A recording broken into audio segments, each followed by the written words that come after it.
kuishia. Si kama naeleweka vizuri. Jengi mwanamke ili awe na Uislamu mzuri. Mwanamke asome Qur'ani, atagundua majibu ya kutoa anaposemeshwa. Hainafundisha kwamba uzinifu hapo waepuke. Watu wanaosababisha watu wanazidi sana ni wanawake wamekuwa wepesi chafu. Sasa maneno ukisema mkajia bila kusema hivi tufanyane. Qur'ani ndio hekima. Kwamba mwanamke anaposema na mwanaume ajibu vipi? Qur'ani ndio inajibu. Maryam na Jibril alijibuje? Tapajaje mimi wewe nitakupa hivi vitu vipi wakati ndoa hakuna?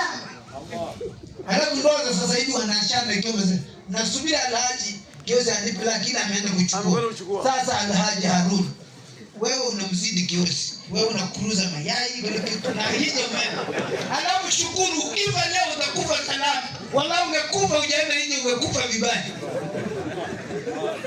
Tena mshukuru Mwenyezi Mungu, mwambie Mwenyezi Mungu nijalie unaponiua. Mungu anasema hiyo wewe muombe akuulie nyumbani, usiulie mkapa.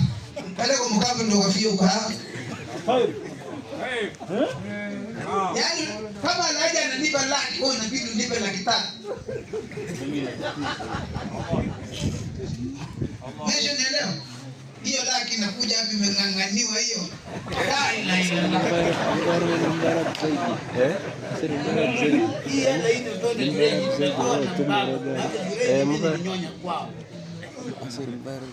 Wewe si hesabu, harudi uamini na bidani kanipa. Hii ya kwangu hii ni vireja amenipa. Wewe vireja msema nimempa bwana watu sema hii nimeficha mziki. Naam, ni Darwishi wetu Masai. Amen. Ndio hii ni ya kwangu. Wewe hesabu yake Alhaji Gauke hivi upewa $300,000 bali mngajia unasemaje? Pesa ziulizwe matajiri, unauliza wengine hawana hata za kunywea nini? 6, 7, 8, 9, 10. Hii ni 10 nimepewa. Sasa Haruni wewe nipe $300,000. Maana yake hili nalo kudhibitishie. Kwanza kasali ndio hapa mapango rakaa hizi za Mungu kukujalia kupatia pesa pale na ukaishi salama, hujapata matatizo na ukaenda nje ukarudi. Kasali rakaa mbili.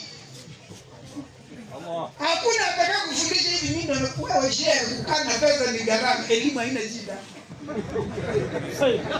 Kuiba shekwi wakati anapanga mazishi tuko hai amtangaza mazishi kwamba mtanizika shekwi kwamba atashukia fulani wewe mtoto mwalimu unasikia shekwi anapanga anasema wewe Masai mziki nikamwambia wewe umechanganyikiwa nikuzike mimi watakuja tukumi nasema na maji yangu ofisi na kwenda ajizika nafasi yangu kwake ajizika nilipotokea yule akasema mwenye ng'ombe amekuja ingia basi kazi imeisha ndicho anataka kuiba sala natoa niko sababu gani?